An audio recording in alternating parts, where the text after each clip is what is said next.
Hola, ¿qué tal, queridos amigos? Muy buenas, mi nombre es Dante Trujillo, bienvenidos todos a la edición número 13 ya de Puesto de Confianza, un sencillo pero esforzado espacio de conversación que hoy cumple 3 meses ya en el aire y cuyo objetivo primero es oír lo que tienen que decirnos investigadores, creadores y especialistas en diversos campos para, si no terminar de comprender, al menos de estar mejor preparados para asumir y enfrentar la pandemia del COVID-19 y sus impactos en todos los ámbitos de nuestra vida.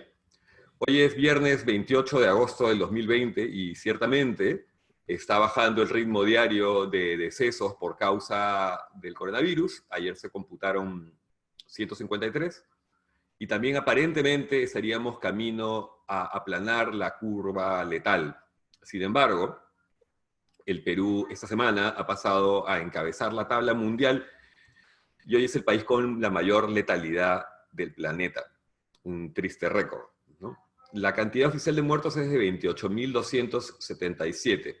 Siguiendo el ejemplo de la semana pasada, si pusiéramos a todos los fallecidos por el COVID a una distancia de 1,5 metros, que es la recomendada distancia social, esta fila ya no solamente iría de Chorrillos hasta La Perla por la Costa Verde y volvería, sino que además ya llegaría casi hasta la Quebrada de Armendáriz.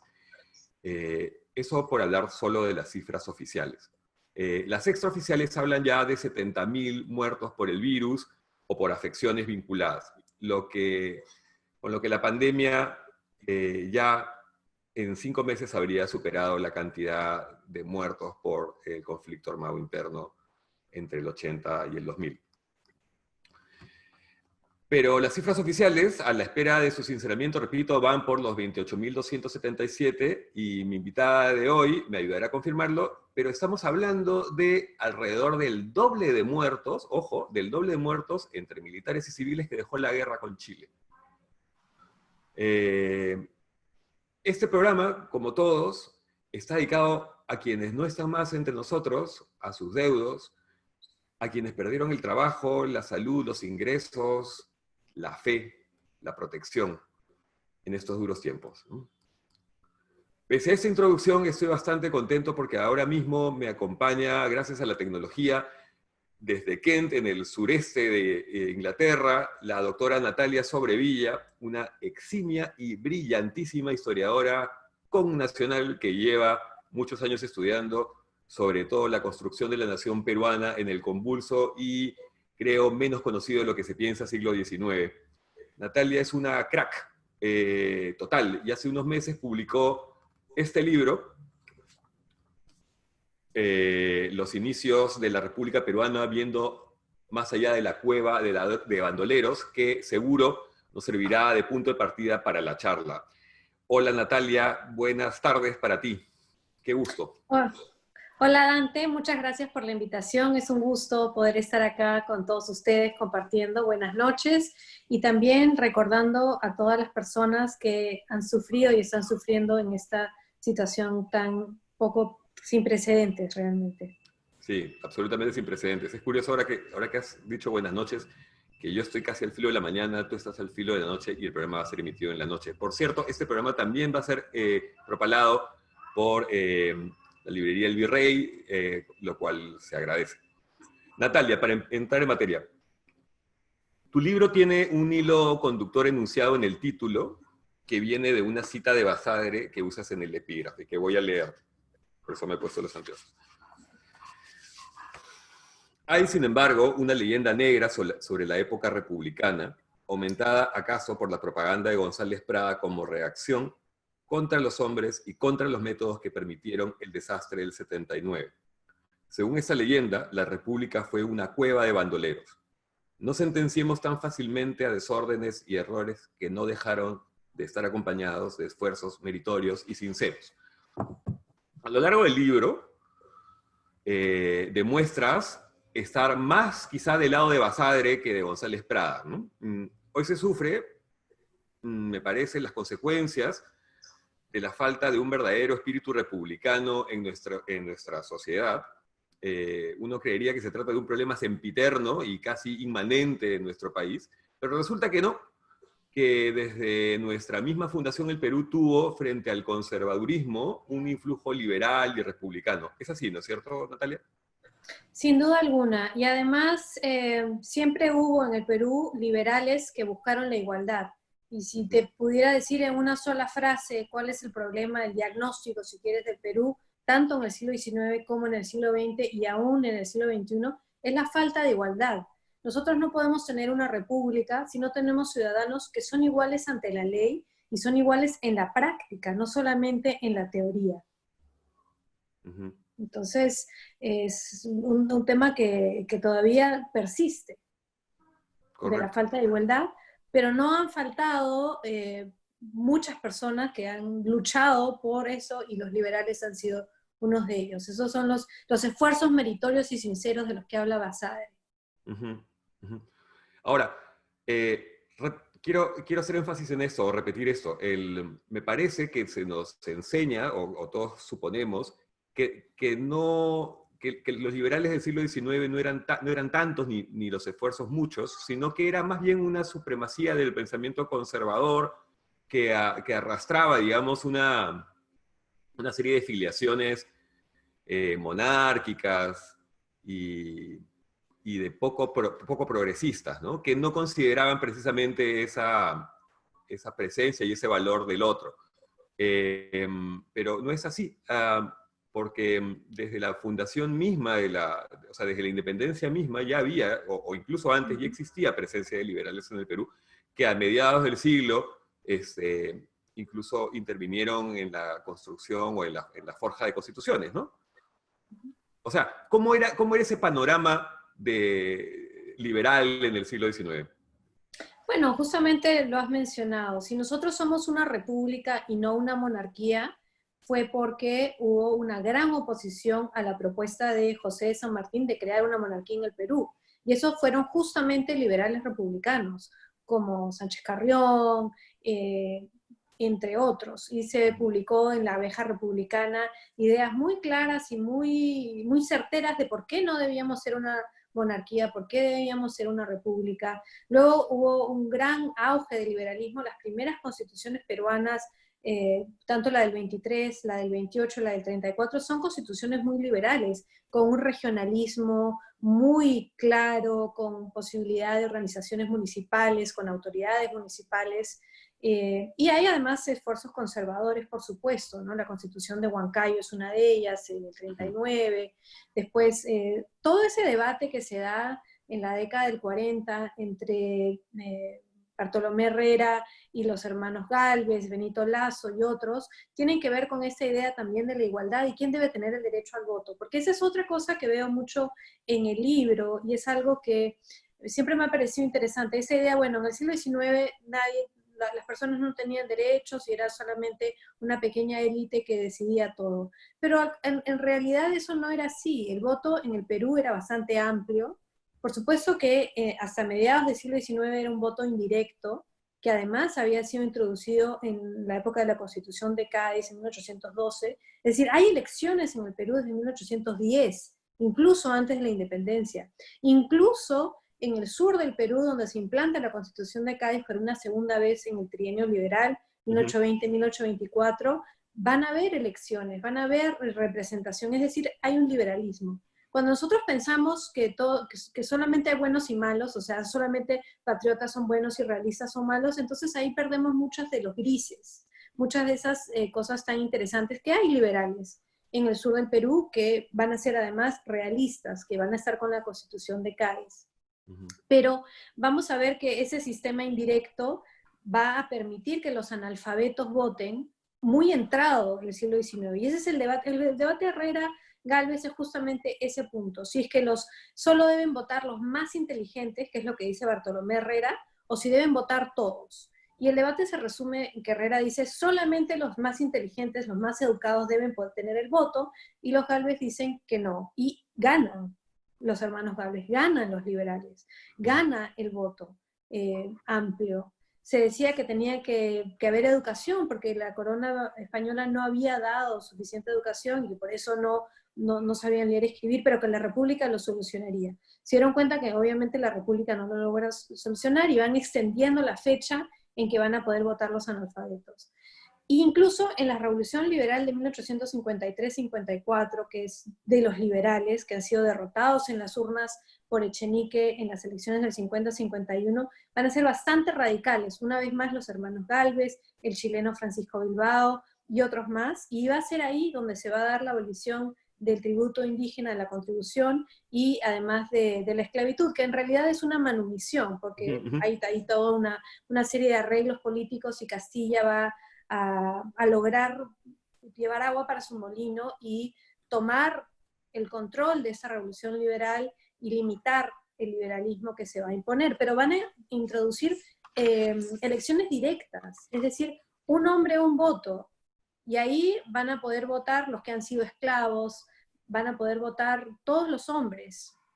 Y esas elecciones directas van a ser en el 55, en el 57, hasta en el año 60, luego se va a dar un cambio, un código nuevo, una nueva constitución en el 60, un nuevo código electoral en el 61, pero todavía van a haber muchas posibilidades para que los que no son alfabetos sigan votando. Entonces tú puedes ser o propietario, o profesor, o agricultor, o hay una serie de posibilidades, pero no son y que tú tienes que ser una cosa y otra cosa y otra cosa, sino puedes o tener un taller, o trabajar como profesor, entonces eso hace que el voto sea bastante amplio, incluso en la segunda parte del siglo XIX, y las elecciones van a ser toda una serie van a ser muy complicadas, y podemos hablar más en detalle sobre qué tan complicadas son en la segunda mitad del siglo XIX, pero eventualmente las élites se van a dar cuenta que con este tipo de votación ellas no van a poder controlar el sistema. Y es ahí que van a introducir la reforma electoral de 1896, que va a ser finalmente el momento en que solamente los hombres que saben leer y escribir pueden votar. Y entonces eso va a suceder en el siglo XX. Y entonces hay una gran diferencia de lo que es la cultura electoral del siglo XIX con lo que es la cultura electoral del siglo XX, que va a ser mucho más limitada. Es curioso eso, ¿no? Como un retroceso, digamos, ¿no? Ahora, así es. Y eso, perdón, se ve en toda la región latinoamericana. Es decir, cuando uno estudia historia electoral, usualmente piensa en los Estados Unidos, en Europa, que comienzan con menos personas votando y con la historia se va ampliando la franquicia y más personas pueden votar. En América Latina se da exactamente lo contrario. Son muy generosos al inicio, al dar el voto casi a todos, no solamente en el Perú, sino estamos hablando de casi todos los países latinoamericanos, y poco a poco los conservadores van a ir ganando terreno y van a ir cerrando esta posibilidad del voto, y hacia fines del siglo XIX en todo el continente está muy limitado y muy restringido el derecho al voto. Claro, es como una reacción que tarda, ¿no? Y esos primeros estarían influidos, me imagino, por las revoluciones, ¿no? Por las revoluciones, o sea, por la Revolución Francesa, por ejemplo, ¿no? O por las ideas liberales europeas, ¿no? Sí, justamente esos son los liberales de ese corte, ¿no? Son los liberales de la primera generación. Claro, tempranos, llamémosle, ¿no? Así es.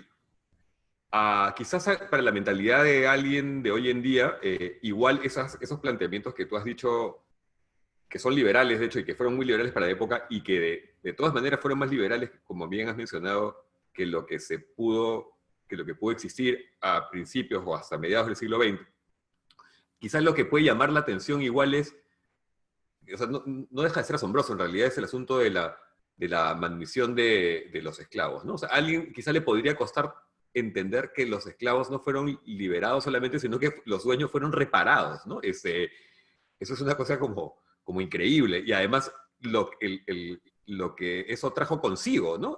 Fue un desquebrajamiento económico incluso del asunto, ¿no? O, por ejemplo, que esas libertades, incluso electorales que has mencionado, no consideran a las mujeres, ¿no? No consideran, me parece que en absoluto, además, ¿no? Creo que en esas constituciones ni siquiera figuraba. La otra vez leí que en la constitución de Cádiz, tan progresista, la palabra mujer se menciona una sola vez. Entonces, yo quería, para terminar, como de aclarar ese puntito, esto puede ser una obviedad, pues, para muchos, ¿no? Pero ya que ha habido una evolución semántica, digamos, del término, no estaría de más, me parece, pedirte que nos aclares qué era un liberal en el siglo XIX. O sea, porque claro, un liberal hoy en día se puede entender de muchas maneras, ¿no? Digo, el término ha sufrido o ha experimentado una transformación semántica y ahora un liberal puede ser muchas cosas, ¿no? Puede ser incluso cosas opuestas, ¿no? Pero ¿qué era un liberal peruano en el siglo XIX? Bueno, eso me recuerda cuando hacía el doctorado, compartía carpeta con una gran amiga, colega argentina, y entonces yo hablaba con mucho entusiasmo de estos liberales románticos de mediados del siglo XIX, y ella me decía, pero si los liberales son lo peor que hay, porque ella leía liberal con lo que significa ser liberal hoy en Argentina, no lo Claro. que podía haber significado en ese momento. Incluso también hago una diferencia entre los radicales y los liberales. Ahora bien, un liberal de mediados del siglo XIX o del temprano siglo XIX cree firmemente en la igualdad de los hombres. Es decir, ahí nadie está pensando en las mujeres, están pensando siempre en masculino. Ahí, eso es algo que ni siquiera se plantea, se imagina. La misma Revolución Francesa no le da el voto a la mujer, los norteamericanos tampoco. Es decir, es algo que está mucho más allá, o sea, es impensable. Es decir, las mujeres no aparecen. Ahora bien, las mujeres sí dan ciudadanía. Es decir, uno puede ser un ciudadano peruano porque es hijo de una mujer peruana y un extranjero. Eso de ser peruano de nacimiento. Entonces hay ciertas cosas donde las mujeres sí pintan. Hay ciertas cosas en lo que tiene que ver con derecho de propiedad, con derecho de... Hay un libro muy bueno de Christine Hunefeld que tiene que ver con el maltrato a la mujer y con las posibilidades de separación. Pero una cosa que también nos puede llamar poderosamente la atención es que un liberal latinoamericano y sobre todo un liberal peruano del siglo XIX es muy religioso. Si pensamos en José Gálvez, por ejemplo, que muere en el Torreón de la Merced en el 2 de mayo, él tiene el cordón de San Francisco bajo el uniforme. Es decir, esto es algo que no está separado, es decir, son anticlericales, pero no antirreligiosos. Es decir, están en contra del control de la curia romana sobre la iglesia. Y ese es otro debate que en realidad en este libro no toco mucho, pero es un debate muy interesante, porque nosotros tenemos a uno de los ideólogos de este liberalismo anti-curia, que es González Vigil, que es uno de los más importantes en escribir esto, que habla sobre los derechos de los obispos en contra de la iglesia romana. Entonces, son religiosos, pero porque además todas las constituciones peruanas en este periodo van a ser muy claras en que el Perú es un país católico. Entonces, eso es un punto muy importante. Entonces, no es una cuestión de que los liberales creen ampliamente en la libertad de todos, sí creen en la igualdad. Y ahí justamente viene el punto sobre el fin del tributo, que es otro hecho muy interesante, porque Bolívar trata de deshacerse del tributo porque también es hasta cierto punto un liberal que no cree que es justo que los indios o que los indígenas paguen un impuesto por el hecho de que son indígenas. Porque esa es la idea del tributo. Ellos le han pagado al rey un impuesto y han tenido una serie de tierras de comunidad protegidas a cambio de ese impuesto.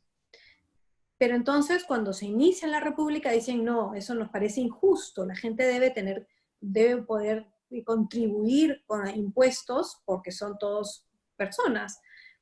Pero entonces, como no tienen otros ingresos, reintroducen la contribución. Y entonces va a haber toda una movida de los liberales que van a buscar que la gente pague impuestos, los hombres paguen impuestos, porque todos deben pagar. No debe ser porque eres indio tienes que pagar. Entonces ese es el tema de los liberales. Ahora, cuando dan la abolición del tributo, la consecuencia es que ya nadie paga impuestos. Entonces ahí comienza otro problema muy grave. Ahora, también con el tema del liberalismo está también como una subparte que es el librecambismo. Los librecambistas creen en el libre cambio, creen que no deben haber impuestos de entradas y salidas de las ventas, por ejemplo. Pero los gobiernos de ese momento van a vivir en base a lo que recaudan de la aduana, porque como te digo, las contribuciones son pocas. Entonces, ¿de qué vive? De los estancos, es decir, los monopolios, como la sal, las cartas o algunas diferentes cosas, tabaco, y de los impuestos que vienen por las importaciones, las exportaciones, y lo que sucede en el Perú es que aparece el guano. Y el guano cambia todo, cambia la dinámica y les da a los liberales esta idea de que eso es un recurso providencial que ha venido de Dios, así lo dicen, para poder instaurar un régimen más justo. Y entonces es ahí que hablan de la liberación de los esclavos. Ahora, volviendo a Castilla, que es un personaje muy interesante y es además interesante porque si uno va al sur de Lima, Chincha, va a escuchar esas coplas rimadas, que viva mi papá y que viva mi mamá y que viva Ramón Castilla, que me dio la libertad. Pero claro, Ramón Castilla lo hizo en un contexto de una guerra civil donde su opositor estaba, digamos, en capilla, desesperado, dice, quien se enliste, que los esclavos que se enlisten en mi ejército serán libres. Y Castilla lo deshace, porque dice, no, yo voy a liberar a todos los esclavos y además le voy a pagar una compensación a los dueños. Entonces, obviamente, él gana esa guerra civil porque tiene el apoyo de todos los que son esclavos, porque obviamente si tú como te enlistas en el ejército para ser libre, solamente lo vas a lograr si es que eres hombre. O sea, las mujeres no, tampoco van a ser libres porque ellas no pueden ser soldados. Entonces, ahí hay un incentivo más. Y claro, lo que sucede con la abolición, con la manumisión de los esclavos es que hay un traspaso inmenso de riqueza a través del Estado que convierte estas personas que son propiedad en dinero corriente. Y entonces eso es un traspaso de riqueza inmenso que se da y se crean las grandes fortunas del Perú. Hablando de... Has mencionado varias cosas que me invitan a preguntarte. Otra suposición arraigada es que el poderoso centralismo que vivimos y que hoy muestra pues su peor cara cuando ves regiones completas, colapsadas y abandonadas a su suerte, sin liderazgo ni presencia de Estado-nación, ha sido, o sea, la idea es que el centralismo ha sido como consustancial a la construcción de la República, ¿no? Heredada desde la colonia. Cuando entiendo que hasta precisamente lo que has mencionado en el momento del guano, cuando las provincias dejaron de contribuir con los impuestos indígenas, el poder estaba medio que repartido en las regiones, pues, ¿no? O sea, estaba más repartido en todo caso. De hecho, el caudillismo, pues, es un fenómeno que se destaca se destaca en las provincias, ¿no? ¿Por qué el Perú tras la guerra, por ejemplo, no volvió a acercarse a una idea más de confederación? O sea, hay una contradicción filosófica, me parece, ¿no? Entre la idea de centralismo y la república, ¿no? Bueno, ahí vemos otro tema que es una de las fascinaciones de los liberales que tiene que ver con el federalismo. Y el Perú es el único país en América Latina de su tamaño que nunca tuvo una estructura federal. Ajá. Todos los demás, bueno, obviamente los más grandes, Brasil, México, Argentina, fueron estados federales. Eso no hay duda. Pero Colombia, Venezuela, Chile, todos tuvieron momentos federales. La misma Bolivia, que es más pequeña, tuvo momentos de confederarse, es decir, que fue una unión de provincias. En el caso del Perú, eso no sucedió, y no sucedió en el inicio por un temor muy real que tenían los liberales, que era la disgregación. En el momento de la independencia, el Perú tenía una historia muy larga de ser dos Perús, el norte y el sur. El norte, que había sido independiente durante 4 años, durante las guerras de independencia, y el sur. Hay como una escisión, una separación muy clara que está a la altura más o menos del río Pampas, que divide el norte y el sur del Perú. O sea, alrededor de Ayacucho, y además es en la mitad de la que es actualmente la provincia de Ayacucho. Entonces, temen que si hay una estructura federal, nos terminemos convirtiendo en lo que ahora es Centroamérica. Entonces, ahí hay una decisión muy clara de que no se va a instaurar una estructura federal. Y eso se hace en las discusiones en el 28 sobre todo. E incluso en la Constitución del 28 tiene una cláusula que es que esa Constitución se va a poder reformar, se va a tener, perdón, que reformar y se va a poder pensar en el federalismo en un futuro. Y ese futuro es la Constitución del 34. Y ahí vemos que sí hay un deseo de federalismo en el sur, y vemos que esto sucede en la Confederación Perú-Boliviana, donde el Perú efectivamente se divide en dos repúblicas, la República del Norte y la República del Sur. Y hay también toda una serie de razones por las cuales el sur hay enfrentamientos entre Cusco y Arequipa, hay enfrentamientos entre Tacna y Moquegua, entre Tacna y Moquegua y Arequipa, entre Ayacucho y Cusco. Entonces, es difícil organizar algo ahí.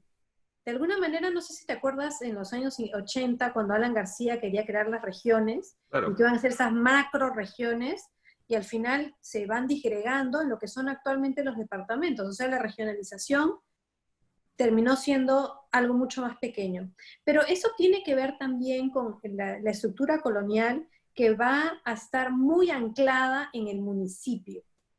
Es decir, la representación de los cabildos es el espacio más político que hay en el espacio colonial. O sea, no hay provincias que tengan representación, entonces no hay una práctica ni una idea de cómo son esas provincias, son ciudades con su hinterland, si quieres. Ujú. Entonces, y también hay desde por el momento colonial una gran rivalidad, sobre todo entre ciudades que son cercanas. Y entonces lo que vamos a ver durante todo el siglo XIX es esta disgregación, que Arequipa se va a separar y Tacna y Moquegua van a pasar a ser separadas. Y Tarapacá y Quique también. Y después va a haber una gran pelea entre Moquegua con Tacna, porque Moquegua no quiere ser parte de Tacna. Y lo mismo vamos a ver en el norte cuando Cajamarca ya no quiere ser parte de Trujillo, y la creación de Huaraz y todo lo demás. Entonces todos estos espacios más pequeños también van a ir en contra de esta idea de que vamos a poder tener una federación con provincias.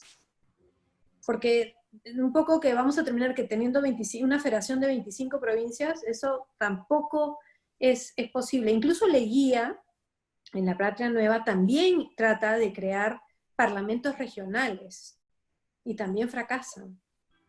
Se crean juntas departamentales que son basadas en las diputaciones provinciales de la Constitución de Cádiz, que también están basadas en estos espacios más pequeños. Entonces, hay una historia, sí, colonial y temprano republicana que que le juega en contra del federalismo. No hay nadie que se levante por las banderas, y las mismas provincias, es decir, Arequipa nunca sale y dice, o sea, nosotros queremos ser una provincia aparte, o sea, ahora sí que tienen ese cierto regionalismo de Arequipa, pero ellos no tratan de convertirse en la cabeza de una región más grande, no tratan de aliarse con Cusco y decir vamos a hacer una región del sur, por ejemplo, sino todo lo contrario.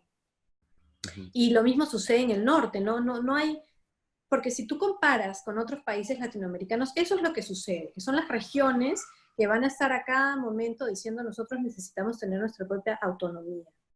Y eso en el Perú no se da. Entonces, sí hay una situación importante con Lima como centro, pero hay que pensar también que en el momento de la independencia, en términos de población, son más o menos del mismo tamaño Lima, Cusco y Arequipa, en términos de la cantidad de habitantes. Entonces hay como un balance. O sea, Lima no es lo que es hoy, que eso todo es Lima, sino que las otras ciudades también tienen importancia y tiene que ver también con la recaudación. Ellas tienen cajas fiscales que recaudan el tributo de los indios que hemos hablado hace un momento, y son ellas las que le remiten a Lima. Y entonces ahí hay un proceso en que el dinero se va perdiendo, el dinero se queda en las provincias y solo parte llega a Lima. Y también hay casas de acuñación en Cerro de Pasco, en Arequipa, en Puno, donde ellos pueden hacer su propia moneda. Y eso también va a ir desapareciendo durante el siglo XIX. Y con la llegada del guano, el Estado central de pronto se vuelve millonario. Y entonces, claro, es mucho más fácil centralizar. Pero el proceso continúa, y la otra cara de la abolición del tributo es que va a ser el momento en que se van a ir creando estas grandes propiedades, estas grandes haciendas, porque los espacios de comunidad habían estado protegidos justamente porque los indios tenían esa protección por el impuesto. Entonces ellos, una vez que lo dejan de pagar, ellos van a ir perdiendo protecciones. Entonces es un poco como que los liberales tienen esta idea, no, todos debemos ser iguales, pero en la práctica, al final termina perjudicando a estos grupos y poniéndolos en una situación peor. Y durante el siglo XX esto es algo que va en incremento. Como te digo, Leguía trata también de contrarrestarlo y no lo logra. Y claro, después de la reforma agraria también sucede otro fenómeno muy importante, que es que esas élites medianas de ciudades medias van a migrar a Lima. Ujú. Qué claro lo que has dicho, o sea, qué bestia. Ahora entiendo mucho mejor algo que es una serie de eventos desafortunados, digamos, ¿no? Lo que lleva a este centralismo, ¿no? Del cual va a ser muy difícil salir. Eh, ya has mencionado incluso los intentos, incluso de García, yo lo recuerdo perfectamente, ¿sí? O Em, también cuando García quería trasladar la capital al Cusco, por ejemplo. sí, claro, claro, claro, claro. No sé si vamos a poder salir de eso, por lo menos en el corto plazo. No sabría cuál es la fórmula para volver a una. No lo sé, no lo sé. Y además, mira, yo vivo en Inglaterra y vivo en uno de los países más centralizados del planeta. Ujú, Es decir, Londres es todo. ujú, Y entonces para mí eso es algo que es muy familiar, pero si tú lo comparas, por ejemplo, con Alemania, que ujú, Alemania es un país federal, donde hay muchas ciudades que son centros, donde son ciudades realmente, es otro mundo. Yo he claro, vivido tanto en Inglaterra como en Alemania y puedo ver la diferencia. ujú, claro, claro. Voy a cambiar un poquito el tema para preguntarte otra cosa, porque son varias las curiosidades que tengo, producto de la lectura de tu libro, pero también porque vienen a cuento a propósito de la situación actual que estamos viviendo o padeciendo, ¿no? Mm, Esta me parece que es una pregunta importante que me resuena, ¿no? ¿Es sensato, digo, hacer un paralelo, porque es algo que también se repite últimamente, ¿no? Es sensato hacer un paralelo, decía, entre lo sucedido en el ciclo boom del guano, guerra con Chile, con lo que pasó en las últimas décadas, me refiero de los 90 hacia aquí, hasta llegar a esta catástrofe? O sea, lo que digo es, en el 19 se acumuló riqueza basada, como tú has dicho, como en un origen divino, ¿no? Que se trataba de un producto, un recurso no renovable y volátil, mientras no se construía mucho una nación, sino que enriquecía principalmente a unos cuantos, pues, ¿no? Eso que precisamente Basadre llamaba la prosperidad falaz, si no estoy mal, que colisiona luego con la guerra y se va al traste todo, ¿no? ¿Tú te atreverías a hacer un paralelo entre las situaciones, o sea, entre esa situación y los 30 años de, ahora sí, neoliberalismo, que tampoco construyó mucho ni atendió mucho las necesidades institucionales del país, para llegar luego a esta situación lamentable en donde ha estallado todo por los aires? Sí, por supuesto. Me acuerdo hace unos años, bueno, varios años ya, cuando las cosas empezaron a mejorar, ¿no? Yo llevo muchos años viviendo fuera del Perú, pero voy muchísimo al Perú, voy Ujú, muchísimo y voy todo el tiempo. Y recuerdo claramente que por muchos años, cada vez que iba al Perú, todo es una crisis, todo está mal, todo es un terror. Y yo veía que las cosas estaban cada vez mejor. Y poco a poco la gente fue agarrando confianza y fue diciendo, no, sí, estamos bien, estamos bien, estamos bien, es el modelo, es el modelo. Y yo te diría que más o menos en el año 2010 yo dije, esta es la nueva era del guano. 10 años atrás. O sea, claramente se estaba dando exactamente lo mismo. ujú, Recursos naturales, crecimiento inmenso, traslado de esa riqueza a unos pocos y no hubo ninguna intención real de crear sistemas que fueran verdaderamente hábiles para traspasar esa riqueza a la mayoría y crear esta noción de que todos somos iguales y todos tenemos los mismos derechos. Es decir, ¿cómo puede ser que lleguemos a la pandemia con 100 unidades de cuidados intensivos de ventiladores? O sea, eso es inaudito. Cuando tú nos comparas con nuestros vecinos, es aterrador. Y además estamos hablando del país que fue el modelo de la gran maravilla. Y fue exactamente lo mismo en la época del guano. En la época del guano se empezaron a tomar préstamos en base a la futura venta de un recurso. Y se empezaron a endeudar y endeudar y endeudar. Y claro, ni siquiera tuvimos que llegar a la guerra con Chile para estar en bancarrota. En el momento que llega Pardo al poder, ya no hay plata. Incluso tiene Balta, cuando llega Balta al poder, tiene que firmar el contrato de Dreyfus y llega un momento en que el contrato de Dreyfus sirve únicamente para pagar lo que queda de los servicios a la deuda. Es decir, parte del motivo por el cual nos va tan mal en la guerra con Chile es porque nadie quiere sacar el cuello por nosotros. Le debemos a todo el mundo, ya no tenemos recursos, esto se ha despilfarrado de una manera impresionante, pero no es, hay un punto en el que no estoy necesariamente de acuerdo con Basadre. La prosperidad no fue falaz, fue desigual. O sea, hubo gente que se enriqueció. Claro. La gente que se enriqueció en el guano se enriqueció de tal manera que sigue siendo rica. Sí, sí, por supuesto. Han pasado 140 años y eso sigue siendo así. Y eso es algo que no se puede dejar de mencionar. Y ahora, con ese tema minero y esa defensa tan acérrima al capitalismo, a la CONFIEP, todo tiene que funcionar porque así es como nos va a ir bien. Sí, pero ¿en qué se ha gastado el dinero? ¿Qué se ha hecho? Y por supuesto, la otra cara de la moneda, que es la corrupción tan espantosa que caracterizó tanto el periodo del guano como el periodo actual, que es, bueno, si obviamente el Estado no me va a dar nada, yo me voy a aprovechar del Estado en todo lo que pueda para meterme al bolsillo todo lo que pueda cuando pueda. Porque yo no confío en un Estado que no me va a dar nada. Entonces, ¿por qué la gente no quiere pagar impuestos? ¿Por qué la gente no se siente cómoda contribuyendo? Porque esa es la idea del contribuyente, porque al final ese es un dinero que tú das para recibir, porque siente que al final no va a recibir nada. Y tenemos una estructura social en que por mucho tiempo las personas que tienen mucho dinero se han salido de lo público y han dicho, bueno, a mí qué me importa que los hospitales públicos sean una porquería porque yo nunca voy a ir a un hospital público. ¿Qué me importa que haya delincuencia si yo voy a vivir en un lugar cerrado con 10 guardias en la puerta? Entonces hay como una privatización de tantas situaciones y entonces el problema es que eso llega a un límite. Y cuando hay tanta desigualdad, entonces no importa que tú puedas vivir encerrado en tu burbuja, cuando al final también te vas a poder infectar y ya no es una cuestión de si puedes pagar o no puedes pagar, si es que ya no existen más unidades de cuidados intensivos, si ya no hay más oxígeno, si todas las personas que trabajan para ti están enfermas. Es decir, llega un momento en que esto se derrumba. Claro.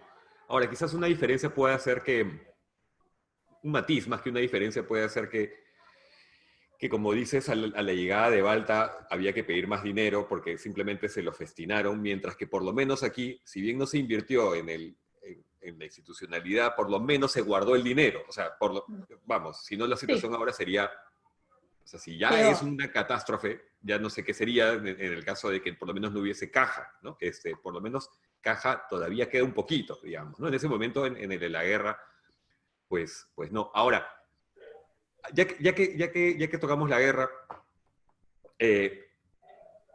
y esa analogía ya no de lo previo, no de cómo llegamos a la desgracia, que vemos, más confirmado que los paralelos son coherentes, digamos, tienen asidero. El impacto de la desgracia, el impacto de ese tsunami que vino, que duró 4 años y ahora por lo menos 1 o 2 los va a durar, ¿tú crees que también sean comparables? O sea, el trauma que dejó la guerra será comparable o tú crees que puede ser análogo a lo que está sucediendo ahora en sus estragos.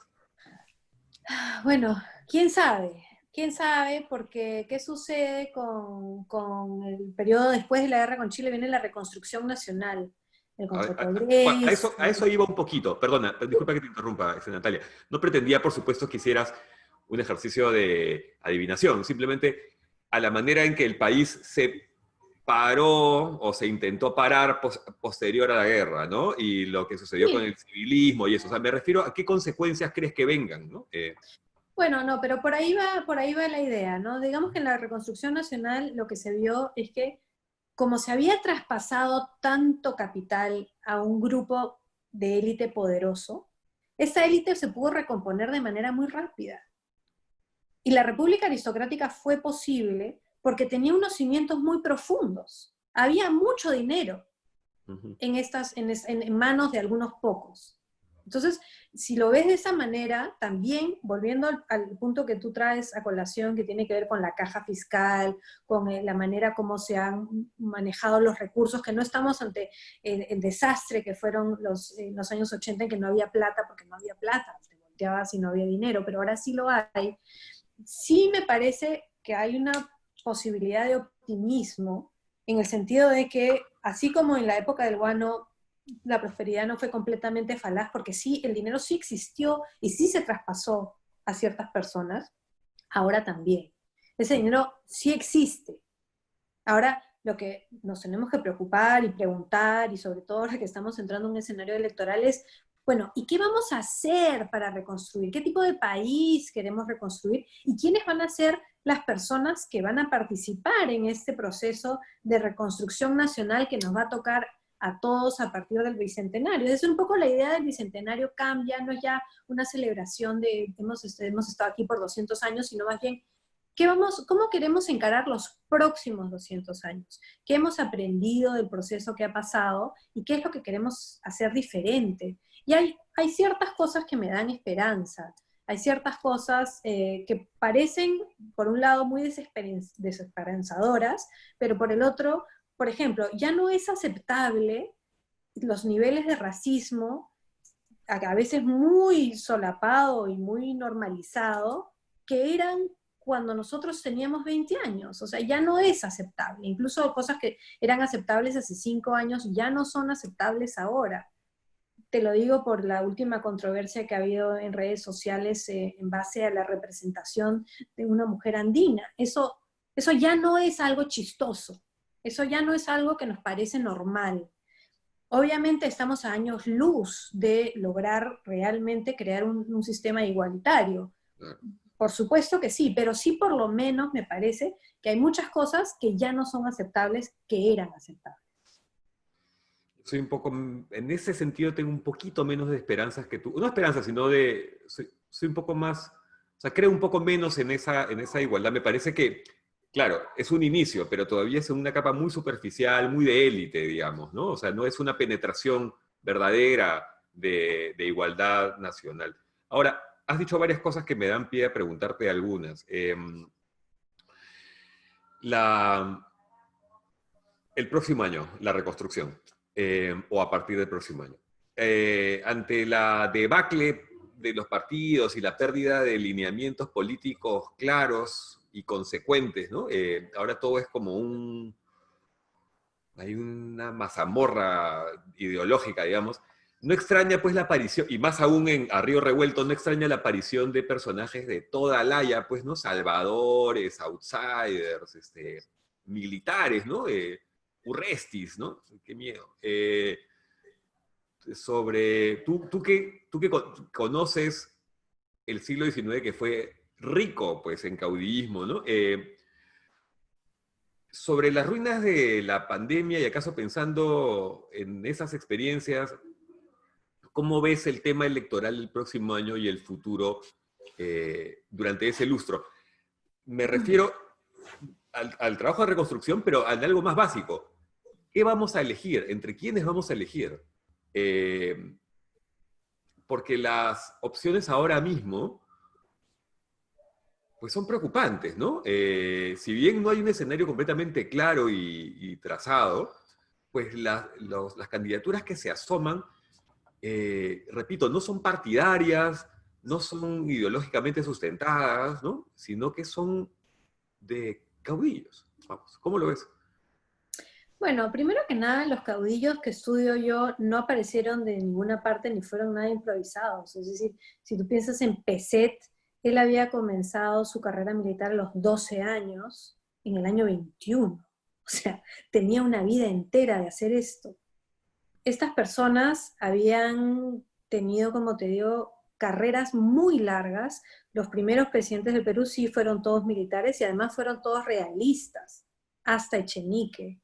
Y todos, hasta Manuel Pardo, fueron militares que eran veteranos de las guerras civiles. Es decir, era un poco Es que verdad.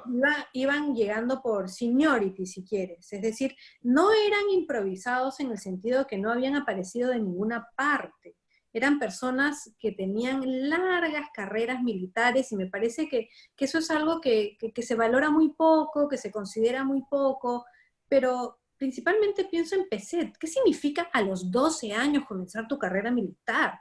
Ujú. Estar en Ayacucho, en Junín, en la campaña de intermedios, en todas las guerras civiles, en todas las campañas, exilio tras exilio, son vidas políticas muy largas. El mismo Manuel Pardo es un político también, que él es civil, pero también él ha sido alcalde de Lima, ha estado Correcto. metido en la revista de Lima por mucho tiempo, No, y tampoco es tenían un viejito. plan, ¿no? Tenían una estructura ahí detrás. Tenían ideas. Nicolás de Piérola también, además era de segunda generación, porque su padre había sido ministro de Echenique. Entonces, no habían partidos políticos, pero había una clase política muy ligada a lo militar y muy ligada también al dinero. Ujú, Eso no existe ahora. ujú. Ahora, yo no tengo una bola de cristal para decirte quiénes van a ser, y a mí también me preocupa, y me preocupa porque es como que cada vez este desgaste, cada elección es peor, ¿no? Porque de alguna manera, las últimas, en la última década, si quieres, en todas las elecciones más o menos se barajaban algunas candidaturas que ya se conocían. Sabíamos que iba a haber un fujimorista y que lo más probable era que iba a ser Keiko, que iba a ser Keiko, había una prista hasta que se murió Alan García, había alguien que había estado en el gobierno anterior, un Toledo, hasta que, bueno, obviamente. Entonces, la consecuencia de que todos nuestros expresidentes, que todos nuestros gobernantes, e incluso algunos de nuestros candidatos, como en el caso de Keiko Fujimori, estén tan embarrados en la corrupción, quiere decir que por primera vez, creo realmente, estamos limpiando la tabla, completamente una tabla rasa. Es decir, ya yo no sé realmente si es que Keiko Fujimori tiene una candidatura posible. El Fujimorismo va a existir todavía, creo yo, no sé qué tan exitoso va a ser, pero sí creo que van a tener a alguien ahí, no sé si será Kenji, si será Keiko otra vez, pero van a tener, pero ¿quién es más? Es decir, ¿quiénes son los veteranos? Veterana es Verónica Mendoza, es en realidad la única veterana de la contienda. Urresti, más o menos, Acuña, también son veteranos porque ya han estado metidos en campañas anteriores. Julio Pero Guzmán. es, bueno, Julio Guzmán tuvo, también igual que Acuña, lo sacaron a mitad de camino. Ujú. Y, y claro, es interesante porque mis colegas, los politólogos, han estado por muchos años tratando de crear esas estructuras para que hayan partidos y creando reglas de juego para que solamente si quieres persona metí en el partido, si tienes tantas firmas, pero al final eso tampoco garantiza que estos sean partidos reales. Al final lo que tenemos son cascarones. Y después ahí vamos viendo quién se va metiendo en cada uno de estos barquitos de papel, si quieres, y la verdad que no tengo idea.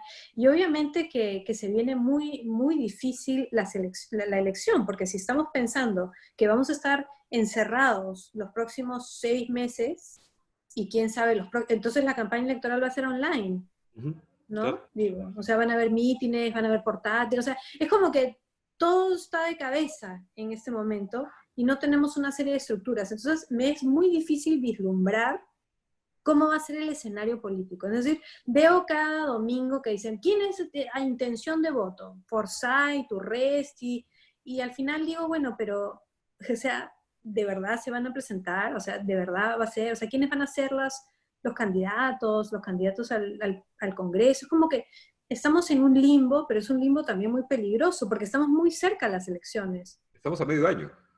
Exacto, Un estamos poquito muy más. cerca de las elecciones y o sea, ¿dónde van a ser los debates? Ni siquiera siento que en redes sociales se esté hablando realmente de la campaña presidencial del 21 porque en realidad la gente se está muriendo. O Claro, sea, en este momento es bastante, no te voy a decir poco importante porque es muy importante, pero es como que la gente está pensando cómo voy a vivir mañana.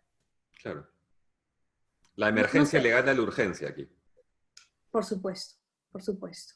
Gracias por aclararme ese asunto de los caudillos. Me ha quedado resonando ese es otro, pues otro concepto que fácilmente distorsionamos, ¿no? El asunto del caudillo como un improvisado, como uno que salió de la nada, se armó, juntó unos cuantos, pagó un ejército y se levantó en armas en Arequipa, ¿no?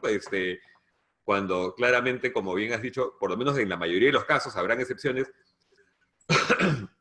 venían a veces, como en el caso de PC, que has citado, vidas enteras dedicadas a ello, ¿no? No puedo pensar en un solo improvisado. Ah, no. No, esta gente está metida en esto, esa es su forma de vivir. Esta es su manera de operar, o sea, es el ejército como institución, o sea, no es una dictadura de las Fuerzas Armadas, obviamente, pero es la cantera donde se forman. Son además parlamentarios, son prefectos, son personas que se van formando, tienen una carrera y justamente a mí me parece que es bastante injusto, son unos caudillos. No, son militares, sí, por supuesto, son militares, sí, hacen revoluciones, sí, todos consideran que hay que tener elecciones, todos consideran que hay que tener constituciones y tienen una trayectoria que nosotros no, que mucha de la gente no conozca los detalles y que se pierdan en los múltiples detalles de la historia, en fin, pero ninguno es un improvisado. Ujú. Oye, Natalia, ya que lo hemos mencionado así de pasadita, eh, quizás en simple, yo sé que puede ser es una pregunta bastante compleja, pero quizás en simple, o haciendo un esfuerzo de sencillez, por qué el Perú tuvo que esperar 50 años, o no el Perú tuvo que esperar, sino por qué sucedió que después de 50 años recién de vida independiente fue elegido un civil? Bueno, justamente por lo que te decía, porque la maquinaria institucional más poderosa que surge con Ujú, la independencia es el ejército. ujú, Tengo un libro escrito sobre el tema que está pronto a salir en prensa y es justamente, es una institución, o sea, esta gente tiene escalafón, tienen pensiones, tienen, y son vidas enteras dedicadas a esto. ¿Y qué sucede? Las otras instituciones que son la judicatura, por ejemplo, ser juez o ser fiscal, qué sé yo, también son carreras, pero son menos poderosas. Es decir, los militares tienen además otra gran ventaja, que es que ellos se mueven por todo el país. Entonces tienen carreras y muchos de ellos se casan con mujeres de otras provincias. Entonces logran crear una serie de conexiones y hacen carrera, como te digo, comienzan como subprefecto en Quispicanchis, por ejemplo. Entonces ahí conocen personas, establecen redes, luego pasan y van a estar 2 años, 5 años en Moquegua, después van a estar en Chiclayo. Entonces son las únicas personas que tienen ese tipo de movilidad nacional. ujú. Esta mirada geopolítica, digamos, ¿no? Bueno, conexiones, porque al final van a tener que establecer alianzas, van a tener que conseguir quienes lo financien, van a tener que movilizar tropas, porque esas revoluciones se van a pelear con guardias nacionales de las localidades. Cuando Casilla dice voy a hacer una revolución aquí o allá, no se presenta él con su fusil, tiene que tener a gente. ¿Y quién es esta gente? La que conoce, porque conoce a su prefecto, porque conoce... Entonces, es mucho más fácil para los militares tener ese tipo de redes de conexión. Uno de los primeros civiles en lograrla es Domingo Elías, que justamente es el primer candidato civil en las elecciones del 50. Pero él es un terrateniente y un capitán de milicias en Ica. Él tiene gente armada a su cargo. Entonces, ahí también la división de lo que es civil y militar es bastante más complicada de lo que queremos ver. Ujú, ujú. Eh, a fines del año pasado, respondiste en una entrevista al Comercio cuando te preguntaron por el presidente Vizcarra, voy a ponerme los anteojos nuevamente para leer esto, voy a citarte, ¿ya? Es un hombre joven, ha tenido una presidencia corta que va a dejar un buen recuerdo porque al final las personas van a recordar más que se haya enfrentado al Congreso y a la corrupción que las demandas sociales insatisfechas, me parece. Y creo que tiene futuro político. Puede ser para el 2026. No diría que el capítulo del señor Vizcarra esté terminado porque en este país los expresidentes se logran reelegir con bastante facilidad. En la misma entrevista, confiaste en que el próximo Congreso, o sea, es decir, el que actualmente, el próximo de noviembre, ¿no? Es Sí. decir, el que ahora mismo es el ejercicio, sería mejor que el anterior. ¿Cuál es, cuál es tu opinión hoy, en esta hora oscura, Natalia, del desempeño del Ejecutivo y del Legislativo? Principalmente del Ejecutivo. Bueno, empecemos porque tengo un problema constitucionario que es el optimismo. Entonces, eso es algo que también salió alguna vez en una entrevista que me hicieron en Caretas, y soy de naturaleza optimista por más de que estudio cosas trágicas. Eh, el Ejecutivo se ha enfrentado a una situación sin precedentes y ha hecho lo que ha podido, como ha podido. Esas demandas insatisfechas, bueno, han habido saltos inmensos, es decir, comenzamos esta debacle pues como decíamos, 100 respiradores, ahora hay casi 2000, pero nada es suficiente. Cuando la necesidad es tan grande, todo es poco. Entonces, todavía queda, digamos, pan para rebanar con esta pandemia para ver qué es lo que sucede. Sigo creyendo, y eso sí lo sigo creyendo, que Vizcarra todavía tiene futuro político, y el motivo por el cual es porque se quiere ir ahora en el año 21, porque sus enemigos por mucho tiempo le achacaron no, que se quiere quedar, que esto es una treta para alargar su periodo, y eso él muy claramente ha dejado dado que eso no va a suceder. Y entonces ya tenemos un proceso en marcha. Y ayer se ha nombrado al jefe de la OMPE, la persona que va a estar a cargo de la RENIEC, es decir, el proceso electoral ya está en marcha. Entonces, claro, el Ejecutivo ha tratado de hacer lo que ha podido y, bueno,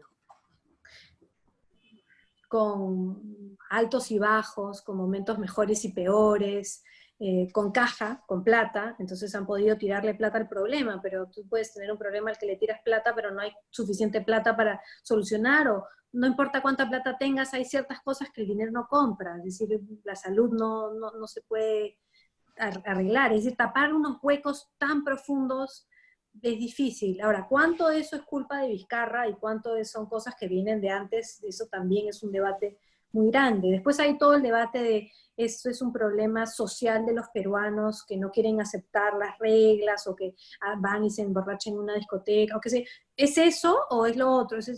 Y eso también es bastante complicado porque como sabemos, algo como una cuarentena tan prolongada en un país con una informalidad tan profunda y con una desigualdad tan grande, es algo muy difícil de aplicar. Es decir, hay personas que dicen, bueno, y si yo igual me voy a morir, mejor me voy a morir bailando. O sea, ¿qué me importa? Pero literal, o sea, además son personas jóvenes. Tú y yo hemos sido jóvenes en un momento de violencia. Y yo lo recuerdo muy particularmente en mi caso. A mí me decían no puedes salir y yo decía, ¿a mí qué me importa que no puedo salir porque pueden poner una bomba? Me pondrán una bomba, pues me moriré.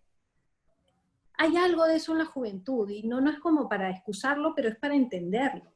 Entonces, el Ejecutivo tiene bastantes limitaciones, es decir, también se cometen errores, hay personas que no coordinan, es decir, hay problemas, por supuesto, pero sí creo que se ha hecho lo que se ha podido en ese caso. Ahora, yendo al Parlamento es realmente desastroso, es decir, como te digo, tengo eh, la debilidad del optimismo, si quieres, es decir, que siempre voy a pensar que las cosas pueden ser mejores, pero no, este Congreso es realmente un desastre. Es decir, yo tenía la esperanza de que los peruanos pudiéramos votar por mejores representantes, pero al final es lo que hay, o sea, uno tiene que votar por los que son los candidatos, y dentro de eso hacer lo mejor que se puede, y claro, al final son un grupo de oportunistas.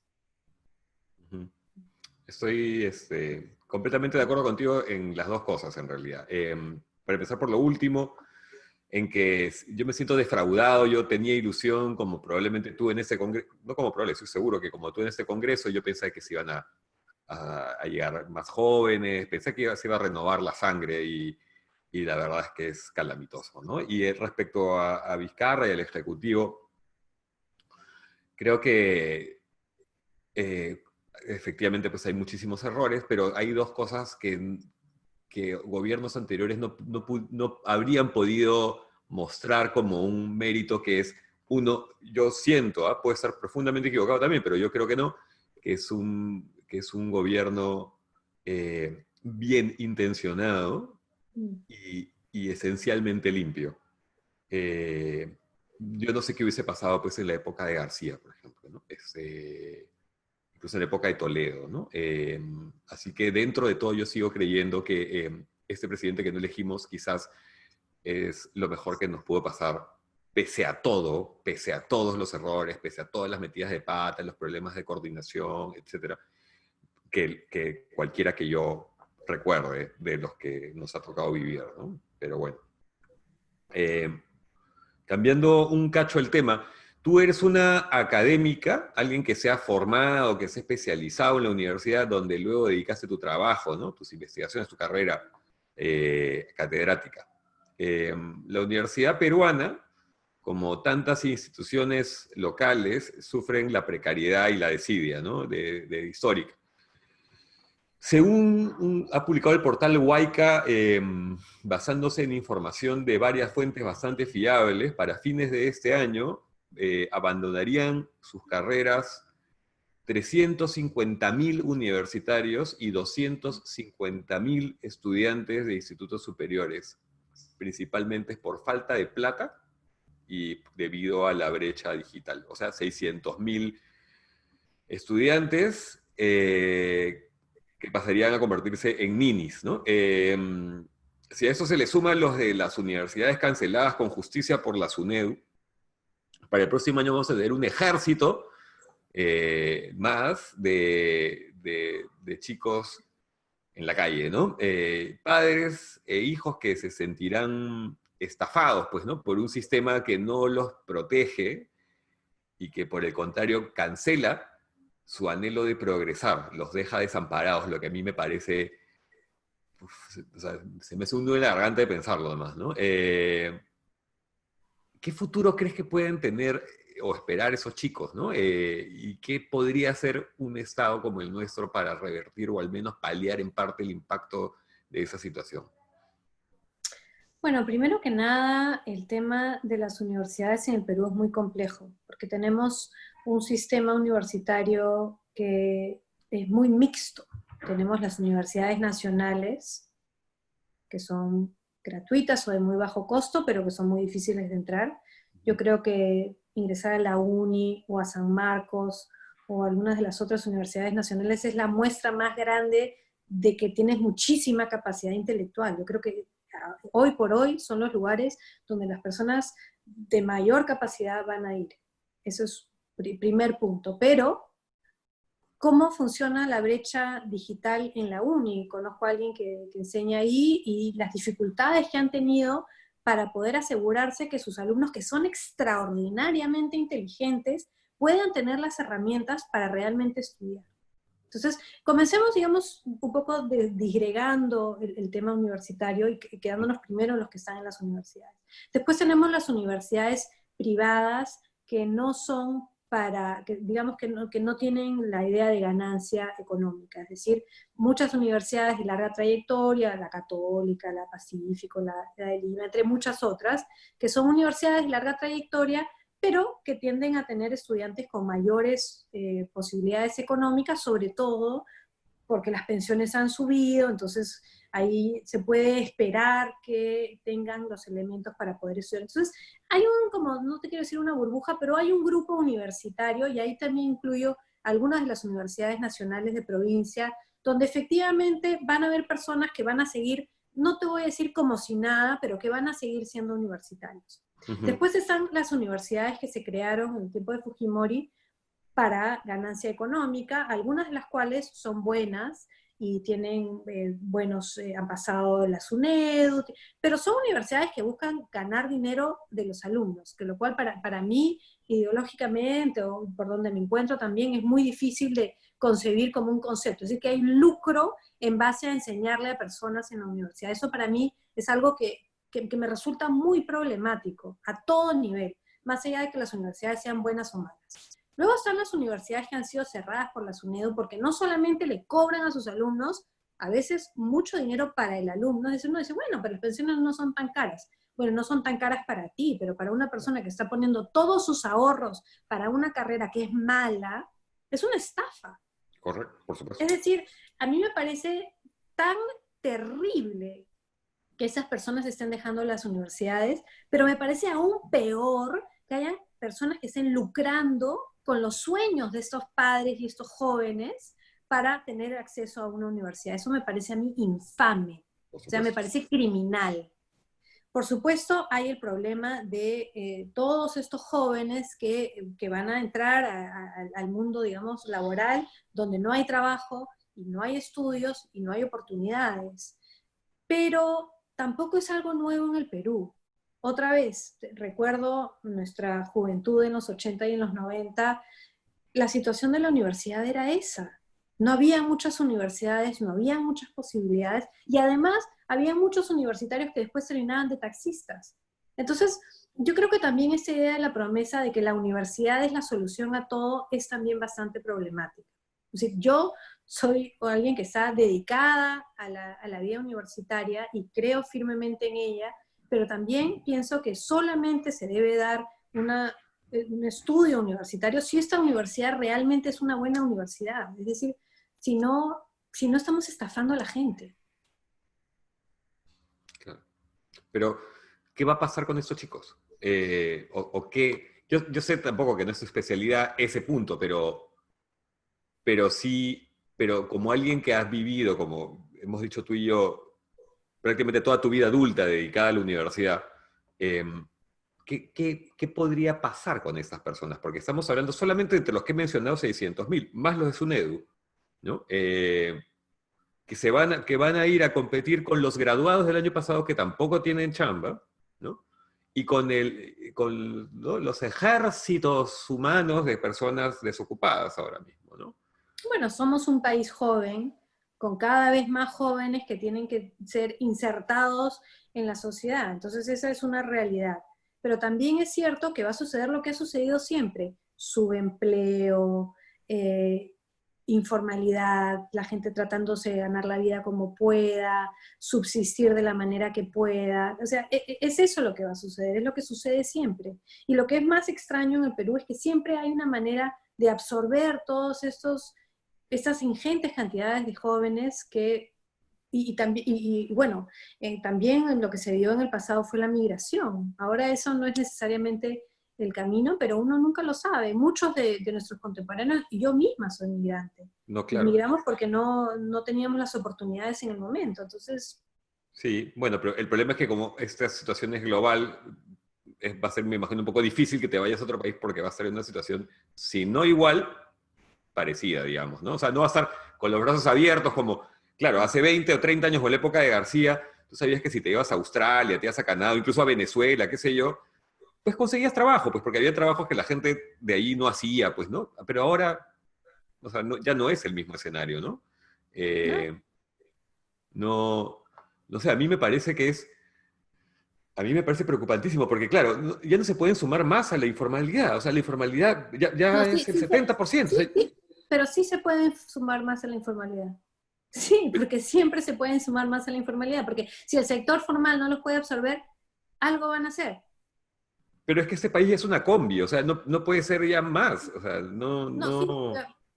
pero sí, sí puede ser. Y de ahí sí dejo de ser optimista, o sea, siempre puede ser más. O sea, al final, cuando hay hambre, hay olla común. Cuando hay problemas, la gente se pone la camiseta, vende polo, vende chicles, hace circo, se para de cabeza, busca la manera de recursearse. A eso a lo que a lo que estamos yendo. Y es una tragedia, Sí, pero es una realidad. sí. Y ahora, ¿es posible que el gobierno o el futuro gobierno del año 21 pueda imaginar nuevas cosas? Yo estuve en uno de los pocos cabildos que se organizó en la ciudad de Tacna en noviembre del año pasado y fue hermoso ver a estos jóvenes universitarios en la Universidad Jorge Basadre con tanta ilusión, con tanta alegría, con tanto interés, estudiantes de periodismo, estudiantes de humanidades, y pienso en ellos, o sea, es duro pensar en lo que se van a enfrentar, pero es así, es lo que les va a tocar vivir. Es lo que hay.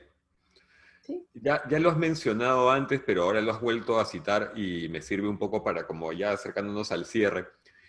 El próximo año es el bicentenario, los 200 años de esto que tanto has estudiado, digamos, ¿no? 200 años relativos, ¿no? ¿Cómo esperas que ocurra eso?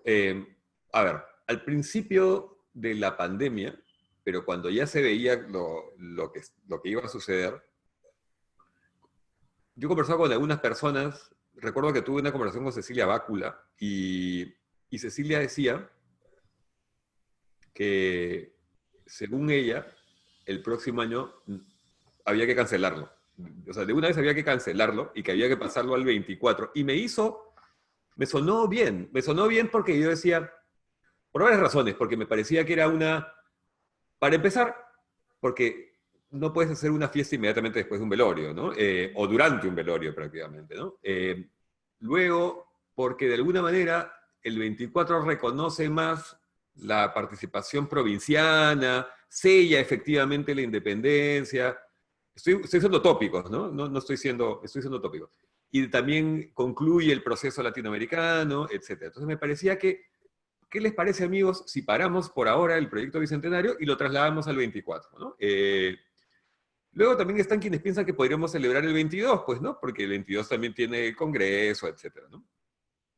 Más allá del hecho, digamos, del programa, de la, ¿no? de la actividad propiamente, ¿no? De la La efeméride celebración que de la coge. efeméride. ¿Cómo piensas que vamos a, a enfrentarnos a este momento? Porque los números redondos te interpelan un poco. Para eso sirven las efemérides redondas, ¿no? Porque, 50 años, 100, entonces, ok, han pasado 200 años, 2 siglos, ¿no? ¿Y dónde estamos? O sea, ¿cómo hemos avanzado? ¿Cómo nos hemos movido? A lo mejor hemos involucionado en algunos sentidos, a lo mejor no. Pero la cosa es que el país que hemos construido de a poquitos durante 200 años nos ha llevado exactamente a este momento. O sea, hace una serie de eventos y de causas y consecuencias que nos han llevado exactamente a este momento. Entonces, ¿qué hay que hacer? O sea, hay que celebrar, hay que repensar, hay que refundar, hay que cerrar este país y abrir otro. O sea, ¿qué hacemos? ¿Cómo lo piensas tú? Porque además tú has estado involucrada en el proyecto Bicentenario, ¿no es cierto? Estoy involucrada y además el tema del Bicentenario es algo en lo que vengo trabajando desde el 2008. O sea que digamos que a mí me parece muy interesante, incluso tengo un trabajo publicado sobre por qué celebramos, las fechas que celebramos y cuáles son las otras posibilidades. Y Ujú. una de las cosas que yo rescato más de la actual visión que se tiene sobre el Bicentenario es esta idea de que no tiene que ser el 28 de julio de 1821 en Lima la proclamación de la independencia por San Martín, porque además eso se ha elegido por una serie de motivos históricos y esa es la fecha supuestamente central. Pero existen Correcto. muchas otras y podemos Claro. elegirlas a discreción. Podemos decir que fue Tupac Amaru, podemos escoger lo que querramos, porque al final esto es no más que una excusa para pensarnos, para interpelarnos, para mirarnos al espejo y decir quiénes somos, dónde estamos y por qué estamos aquí. Ujú. Básicamente es eso. Yo vi muchísimo la celebración de los bicentenarios en México, en Colombia, en Chile. Incluso estuve en Tucumán cuando fue el 9 de julio de 1816. Tuve un proyecto latinoamericano sobre lo que ha sido el bicentenario en América del Sur. Es decir, es un tema que yo manejo con muchísimo detalle. Y tenemos, obviamente, tanto la comparación de qué es lo que sucedió en los otros países para sus bicentenarios, y hay de todo, porque además depende quién está a cargo, ¿no? Una cosa es tener procesiones con las madres de la Plaza de Mayo en Buenos Aires, o tener las grandes celebraciones que se dieron en México en el 2010, o lo que pasó en Chile. O sea, hay una gran variedad. Entonces, nosotros nos agarra en un momento muy particular y me parece interesante que coincido con Cecilia Bácula en que el año 24 es un momento, y además que es algo que igual se va a celebrar. O sea, si bien íbamos a celebrar en el 21 y probablemente haya algún tipo de conmemoración, definitivamente las celebraciones del 24 van a estar ahí. Y eso lo vemos en la segunda línea de ejemplos, que son las de los centenarios. ¿Qué hizo Leguía? Leguía celebró sin parar desde el año 19 hasta el año 26. Claro, usó políticamente todo el centenario para muchos motivos, y rehizo la Plaza del Cusco, rehizo muchísimas cosas, y también el sesquicentenario le dio pie al gobierno revolucionario de las Fuerzas Armadas para muchas cosas. Nosotros ahora, principalmente los historiadores, nos acordamos con emoción cada vez que agarramos la colección documental de la independencia del Perú, porque son 80 tomos y es maravilloso y tenemos todos los documentos ahí. Pero tenemos monumentos en Junín, en la Pampa de la Quinoa, en Paracas. Entonces, ahí hubo también toda una narrativa. Se trajo a Tupac Amaru, se le puso enfrente de todo, como se cambió la idea de quién. Entonces, ahora estamos en un momento completamente diferente. Y además en un momento que es completamente diferente al que estábamos el año pasado. El año pasado, en el proyecto especial Bicentenario, se estaba pensando dónde iban a ser las fiestas y las procesiones y las pasacalles y los cabildos y los viajes, y todos íbamos a estar de gira por un año y medio, básicamente. Y obviamente eso ya no es así. Ahora estamos haciendo cosas en digital, estamos cambiando la idea, y algo que celebro y saludo muchísimo el Proyecto Bicentenario es todo este énfasis que están haciendo en los voluntarios, en tratar de integrar a la población, en tratar de repensar lo que significa. Entonces, es una excusa, ¿no? Es una excusa para decir, bueno, llegamos a 200 años con 100 unidades de cuidados intensivos. ¿Es eso realmente algo que podemos celebrar? ¿Es algo que nosotros debemos realmente decir qué maravilloso es el Perú? Bueno, sí, el Perú es maravilloso y tiene muchas cosas, pero los peruanos debemos hacer más por crear un Estado que nos represente a todos. Y entonces ahí hay muchas posibilidades. Porque además, ¿qué significa? Hacer monumentos, hacer calles, hacer plazas, o hablar del tema. O sea, a mí me parece muy interesante, que es algo que todos estamos rumbo al Bicentenario. O sea, Caretas lleva no sé cuántos años con un subtítulo rumbo al Bicentenario. Entonces, ya hay toda una narrativa que tiene que ver con todo esto, que viene incluso desde el gobierno de Humala, ¿no? Sí. Bueno, el asunto del 24, allá hablando como de la efeméride, me parecía también que sonaba sensato en cuanto que te da un pequeño tiempo de esperanza, ¿no? Sí. O sea, es como te da dos, en el mejor de los casos, 3 años de proyección, ¿no? El 24 vamos a estar acá. O sea, puedes mirarlo con ilusión, digamos, ¿no? Te da un proyecto, vamos, eso es lo que quise decir. Pero bueno, es cierto que es una cuestión simbólica y que lo más importante es la conversación, digamos, ¿no? La conversación, el Bueno, diálogo. también es muy político, o sea, todo depende de quién Claro, sea nuestro próximo presidente. Porque claro. además, tal como igual, porque además queda la cosa tan extraña que nosotros celebramos el Bicentenario el día del cambio de gobierno, que Claro. eso siempre va a ser un problema, siempre va a haber una complicación ahí, o sea, estamos en la gran fiesta, pero perdón, que el cambio de banda, que vamos, o sea, porque además San Martín dejó muy estrictamente estipulado cómo se debía celebrar cada año, entonces eso también tiene toda una historia de por qué es así, pero ahí ya eso también hace un poco de ruido. ¿Cómo va a ser eso? ¿Quién va a ser en realidad el presidente o la presidente del Bicentenario? Es la persona que vamos a elegir, no es Vizcarra. Y lo que vaya a pasar el 24 depende de la persona que va a estar al mando, del equipo, de lo que suceda, del parlamento, de muchísimas cosas. Como que estamos todavía en el aire. Ujú. Muy diferente que leía, o muy diferente que el gobierno revolucionario de las Fuerzas Armadas. Sí. Vamos a ver. Quizá podamos conversar en unos meses a ver qué sucedió. A ver qué pasa, porque ahora bola de cristal nomás. Sí, y encomendarse a todo el santoral. Sí. Para terminar, Natalia, con esta parte de la charla, tú que radicas, lo has explicado bien, tú que radicas hace muchos años ahí, y ¿cómo se están llevando ahora mismo las cosas en Gran Bretaña, en Inglaterra, en Gran Bretaña en general, el tema de la pandemia? Porque uno pensaría que en el primer mundo las cosas pudieron llevarse mucho mejor, pero además de que todos los países los cogió por sorpresa y que Europa llegó antes, lo cierto es que el gobierno de Johnson no enfrentó el asunto de una manera pues, muy eficiente, que digamos, ¿no? Al día de hoy, si no me equivoco, suman casi 42.000 muertos, ¿no? 41.800, una cosa por el estilo. Y, pero la cantidad de muertos diarios ha bajado hasta casi extinguirse, me parece que son 10, 12. ¿Cómo se ve, cómo se vive y qué se espera en términos sociales de la pandemia de aquí en adelante, Natalia? Bueno, la pandemia se junta con el Brexit, se junta con un gobierno absolutamente ineficiente, incapaz, que ha tenido un desastre tras otro, con un primer ministro que realmente no ha hecho nada más que estar enfermo, el pobre, y bueno, sobrevivir.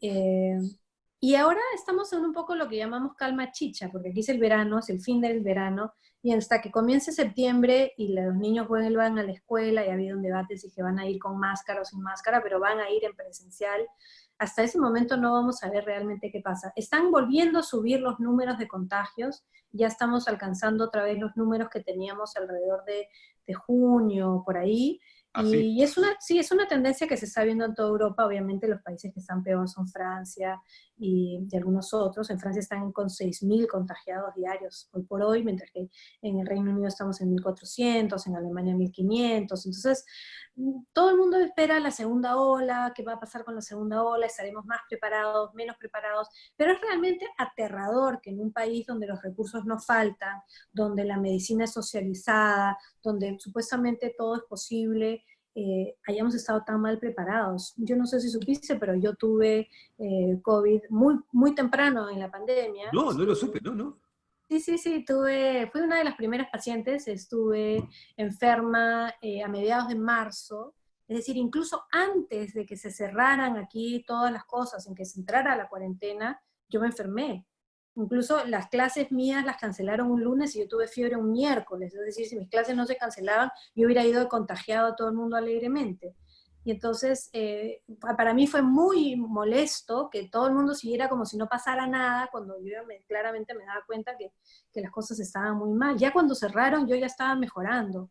Pero, por ejemplo, cuando tenía alguna duda, tenía que llamar por teléfono al servicio, tenía que esperar una hora que me contesten y al final, cuando me contestaron, me dijeron, mire, señora, si usted no está vomitando sangre y no está teniendo problemas para hablar, entonces quédese en su casa porque aquí no tenemos ni una silla para que usted se siente. O sea, que haga lo que pueda.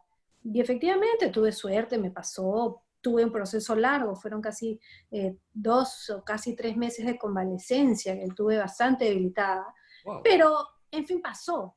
Entonces, lo que pasa es que aquí ha habido mucha gente enferma y bueno, y mucha gente que dice, bueno, pues ya se verá, ya será lo que sea. El tema económico también es muy fuerte, el impacto económico es inmenso. Cada día están echando gente del trabajo y nadie sabe qué va a pasar. Tenemos el mismo problema económico que el resto del mundo. Ujú, ujú. No Pero, por sabía, ejemplo, no sabía que... el gobierno aquí ha puesto una política que es ayude saliendo a la calle a comer. Entonces, si tú vas a un restaurante de lunes a miércoles, el gobierno cubre el 50% del costo de tu comida. Y claro, han tenido una recuperación económica. Entonces, sí tienen ese tipo de recursos económicos pero claro, ahora la gente está en la calle y uno dice, ¿qué tan buena idea es que todo el mundo esté en la calle? Claro. No sabía, Natalia, que habías estado contagiada, pero qué bueno, vamos, dentro de todo, que no, que más allá de esa convalecencia extensa, hayas podido, aparentemente, vamos, recuperar el bienestar. Salud por eso. Y bueno, y lo que cuentas es casi como hermanar el Perú con Inglaterra, ¿no? Ese asunto de las llamadas telefónicas y que te conteste que si no estás vomitando te quedes en casa, es como, Sí, nada más cuando hablo con gente en Perú, todos me dicen, no, que es un desastre. Le digo, sí, pero en el Perú puedo entender que sea un desastre. Este país se supone que es un país formal, donde hay un sistema de salud y la gente, o sea, tampoco se dan abasto, tampoco pueden, tampoco tienen elementos. Entonces, obviamente que va a ser muy difícil en el Perú. ujú, claro, por supuesto. Bueno, Natalia, ha llegado el momento de acercarnos al cierre, en el cual suelo preguntarle a la gente, a los invitados que tengo, un poco para quitarle hierro a la charla que muchas veces se pone, a veces, no ha sido este caso, pero en algunos sí ha sido hasta descorazonador. Eh, qué cosas buenas les ha traído la pandemia en tanto descubrimientos, libros, lecturas, programas de Netflix, no sé, películas, podcasts? ¿Qué cosas has descubierto que puedas compartir con la gente que puede darle un poco de, no sé si optimismo, pero por lo menos ampliar un poco lo que tienen en el radar? Bueno, te diría que de las cosas que he visto, porque claro, como todos me he dedicado a ver tele, que es lo más posible, lo que más he disfrutado ha sido una serie alemana que se llama Babylon Berlin, que no sé si la has visto, la has seguido, y es una serie, la dan la consigues, me parece, en YouTube, es una que estuvo en Sky, bueno, es una serie muy hermosa que es sobre Berlín en el año 29. Y entonces es una policial, es la historia de un inspector y lo que está sucediendo, investigando. Y uno sabe lo que pasó, ¿no? Uno sabe que viene la caída de la bolsa, que en el año 33 va, o sea, uno sabe desde el presente el desastre, pero las personas que están ahí no lo saben y viven en una ciudad vibrante y, bueno, Babylon, y que van a clubes y bailan, y entonces es un poco, bueno, está muy bien hecha, está muy bien actuada, a mí me capturó completamente, tiene 3 temporadas y una más que sale, y realmente es un poco eso, ¿no? En un momento cantan una canción de amor que dice algo así como: en este momento que todo se está derrumbando, sigamos juntos, una cosa así. Hay algo de eso ahí, es como captura en un momento muy álgido, pero donde todavía hay mucha esperanza, porque todavía no ha pasado pues lo que termina pasando, y que nosotros, todos los que lo vemos, sabemos, ¿no? Entonces uno se imagina, ¿qué le va a pasar a esta pobre persona aquí a 5 o 6 años? O sea, esto no va a dar. Sí, Está bueno. esa me gustó mucho. Y más o menos al mismo tiempo también vi Las Chicas del Cable, que son como una subversión de algo parecido, porque también son los años 20 y 30 en España, y uno dice, Dios mío, si les viene la guerra civil y estas mujeres las van a deshacer. Obviamente que eso tiene un registro mucho más telenovela y es otro tipo de cosas. Babylon Berlin es realmente fascinante, la música, el vestuario, la actuación.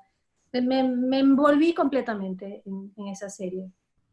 En cuanto a lecturas, me agarró la enfermedad cuando estaba siendo jurado del libro del premio Lasa, entonces leí muchos libros sobre Perú al comienzo, que fueron muy buenos, los recomiendo todos. Hay uno sobre el APRA de Martín Vergel, que es muy bueno, hay unos, yo no me acuerdo los otros, pero son varios libros y son muy buenos. Y luego tengo mucha amistad con un compañero de literatura de la Católica, que es Fernando Velázquez, y El mantenemos perro, el mi perro, amigo el sí. perro. Somos amigos de todos, el amigo del perro, que somos amigos desde, bueno, el Patio de Letras. Mantenemos una muy estrecha comunicación por más de los años y la distancia, y a través de él y un poco animada por él, empecé a leer En busca del tiempo perdido de Proust, que es algo que siempre había tratado de leer y nunca había tenido el tiempo, y ahora es como que el tiempo perdido no está tan perdido. También, como muchos, descubrí hacer pan, es algo que me entretiene muchísimo y que disfruto muchísimo. Todo el mundo me pide la receta, así que les he dicho que voy a hacer tutoriales para enseñar a hacerlo, porque me entretiene muchísimo. Esa es una. Pero el último descubrimiento, que también se lo debo a otra amiga de la Católica, que es Laura Balbuena, es el descubrimiento estrella de la diversión, que es, no sé si has visto a este chico de Manchester que hace reviews en YouTube de música latina. Bueno, este chico se llama Luis y ha pasado de tener 1000 seguidores a tener 100.000 en, no sé, 2 meses. Y es un chico que no habla una palabra de español y nunca ha ido a América Latina y no conoce mucho el tema, pero le gusta mucho la música y, y reacciona a música. Y la verdad que yo siempre había estado como ya muy metida en lo que a mí me gustaba. O sea, tengo la música que a mí me gusta y la escucho siempre y la repito y la repito y la repito. Pero empecé a escucharlo primero porque me pasaron una de cuando está reaccionando a una canción de José José. Ah, Y me parece que lo he visto, ¿ah? lo Ahora, debes haber visto en Facebook, porque es un personaje, pero yo me fui metiendo y entonces empecé a seguir el viaje musical de este chico y a descubrir todas las cosas que él está descubriendo, y descubrí 1000 artistas que jamás se habían cruzado en mi camino, como Rosalía, gente que hace cosas nuevas, cosas que, no, o sea, un poco que ya vieja, ¿no? Que escucho lo que siempre he escuchado y sigo escuchando lo mismo. ujú, ujú. Y eso ha sido muy entretenido, me entretiene muchísimo. Y bueno, esa ¿Dónde lo es algo. escuchas? ¿Dónde lo En sigues? YouTube, en Ya. YouTube. Se Y él llama se llama... Louis Shaw Cross. Y bueno, lo buscas y está en todas partes, porque como te dije, se ha vuelto una hiperestrella. Además, todas las chicas latinas se vuelven locas. Además, el pobre ve a la gente haciendo perreo y los ojos se les salen. Es muy gracioso. Sí, dice, no, tengo que ir a América Latina. ¿Dónde está? Quiero ir a Brasil. Todos bailan así. Claro, sale una cantante Anita en pocas ropas, bailando, moviendo todo. Entonces el pobre, yo me entretengo mucho. Qué paja. Sí, sí, Qué sí. buenos Es muy datos. bueno para pasar el rato. Ujú, qué buenos datos.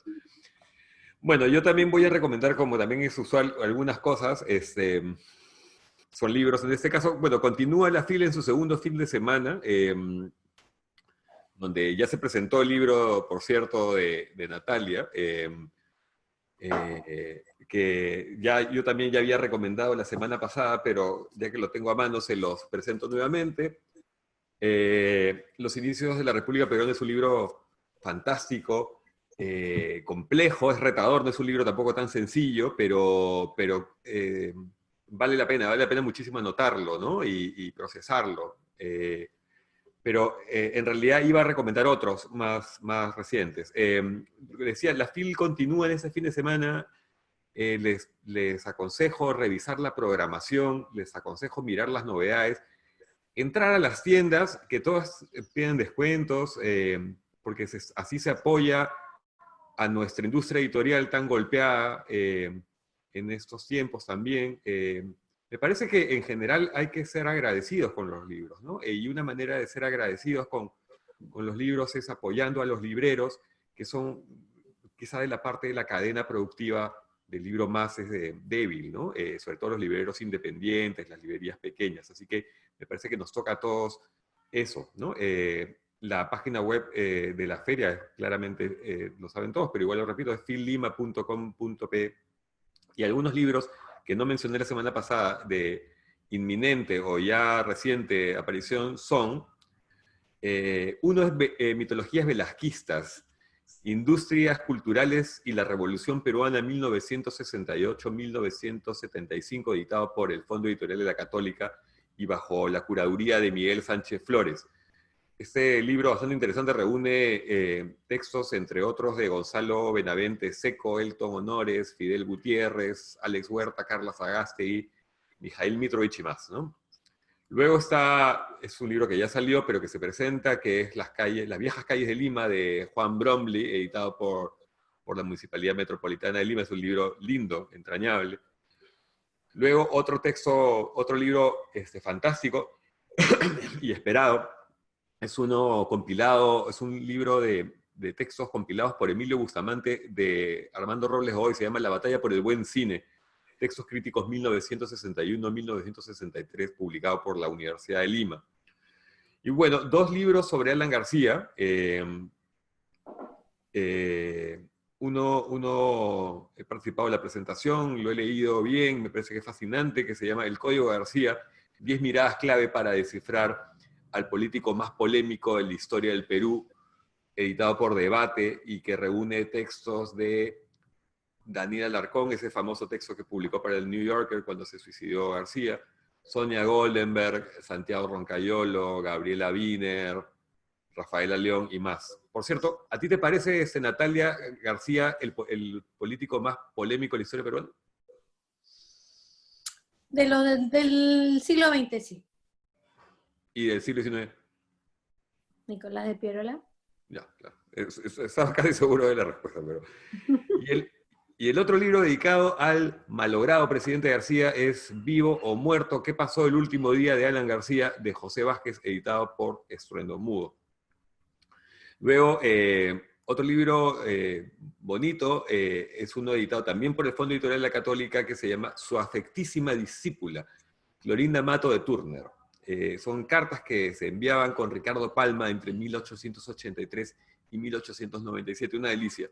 Es una edición crítica de Francesca de Negri, y quien por cierto también participa del libro de Alan García, y Ana Pelufo.